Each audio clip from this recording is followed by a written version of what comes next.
Welcome back to another episode of Hey Buy This, where I show you subliminal advertising in popular movies. This week, we're doing Jurassic World. As always, here's timestamps of when logos are shown, as well as which logos. In the first shot of the movie, we see the word Pixel on this poster in the background. I'm not sure if it's a company or scientific organization. I wasn't really able to find anything, so if anyone recognizes it, please leave a comment down below.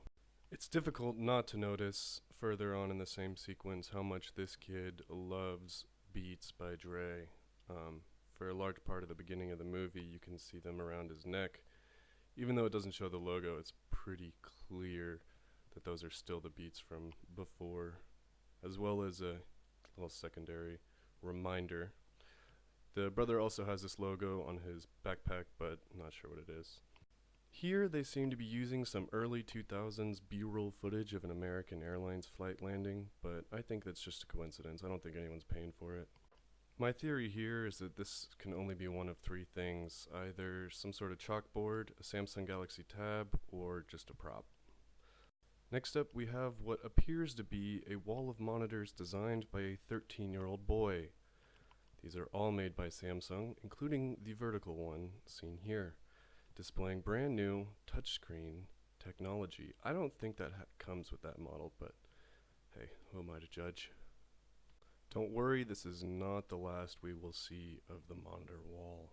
So this Winston's place, I found out, is not actually real after discovering on Google that someone accidentally did their job at BuzzFeed and discovered the source of Sunrio and Winston's, which you can do with the Google search.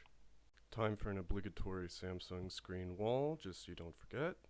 And this brings us to our first introduction of some sort of Samsung phone used by this redheaded chick and also her hot British assistant. While the logos never actually show, it is pretty clear that they're Samsung phones just by design, and this raises the question again, the same one from The Matrix. Is this use just modern example, or is it added because of some sort of financial reason? Throughout this first command center scene, we get a lot of partial Starbucks logos. Still pretty clear to make out though. And then of course this verbal gem right here. Looks like it. Verizon Wireless presents the Indominus Rex. Ugh, that is so terrible. My thoughts exactly. Anyway, it took me a while to find out that this is a Jabra Stone 3 hands-free earpiece thing. This makes one or two more appearances. Next we have a double whammy by Samsung and Starbucks together, which stays in shot surprisingly long, unnecessarily, but whatever. More Starbucks in the background, and then we have another long conversation taking place on Samsung phones. It seems like. Well, okay, never mind. On Samsung phones. And again, I digress back to that earlier question. Are these types of dialogue scenes just a reflection of modern technology in use, or is this some sort of subliminal advertising ploy?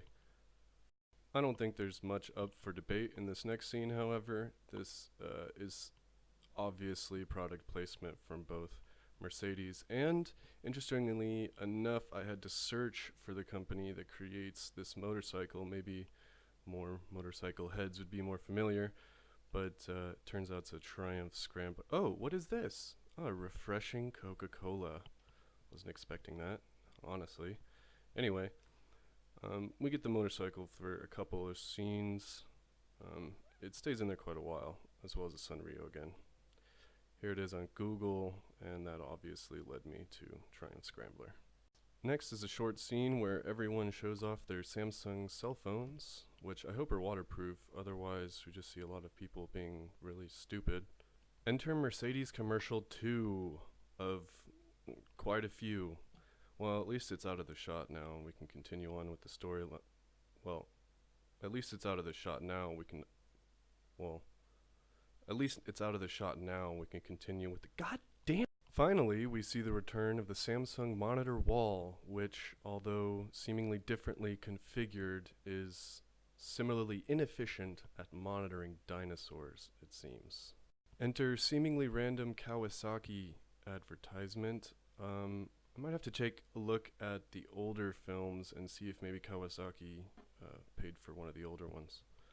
Then of course the Samsung Convention Center, which is blurry in most shots. Then this IWC, which is a Swiss luxury watch line. Ben & Jerry's, which was very unexpected, but made me very hungry. Brookstone makes several appearances throughout the film, always in town, obviously, but every shot in town has it. Then there's Trader's, which seems to be some sort of Jurassic Trader's, or maybe Trader Joe's Jurassic theme, and Margaritaville, which is a real restaurant. However, I don't think anyone in the movie likes it because they're always running away. I don't know if IMAX invested in this movie, or if maybe they were just sucking up to IMAX, but it was a big old fat IMAX shot before this Samsung Convention Center shot from up close, and return of the Samsung monitors. Honestly, between now and the end of the movie, there's so many shots of Mercedes-Benz and Samsung phones, I decided just to make a montage, so enjoy.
Okay, back to business. So during the final fight scene with the big dinosaurs, we get Starbucks in the background quite often, as well as Pandora, which I had to look it up. Apparently it's a jewelry store.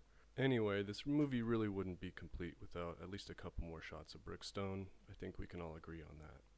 So that's the end of this week's episode of Hey Buy This. I decided to strike out American Airlines, the weird symbol on the kid's backpack at the beginning, and Winston from the list. If you liked it, leave a thumbs up and a comment. Subscribe if you want, all that jazz. Thanks. And for those of you wondering, this is recorded on a headset and unscripted, so not for long, but